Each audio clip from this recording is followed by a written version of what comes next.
నాన్నల యొక్క కోపం అమృతం పొంగిన చిలకరింత.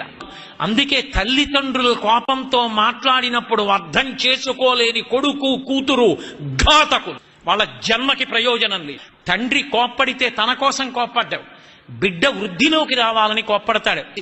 అందుకే ఈ లోకంలో కోప్పడినా కూడా ప్రసాదంగా తీసుకోవలసింది ఎవరి విషయంలో అంటే ఒక్క అమ్మా నాన్న విషయంలోనే. ఎందుకని?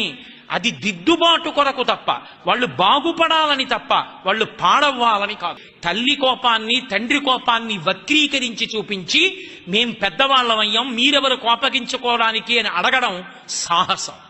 ఎంత వయసు వచ్చినా తండ్రి తండ్రే, తల్లి తల్లి. వాళ్ళ మాటలలో తప్పు పట్టడానికి, ఆ మాట మాట్లాడడానికి, వాళ్ళకున్నటువంటి అధికారాన్ని ప్రశ్నించడానికి బిడ్డలకి అసలు అర్హత, అధికారము, హక్కు లేనే లేవు.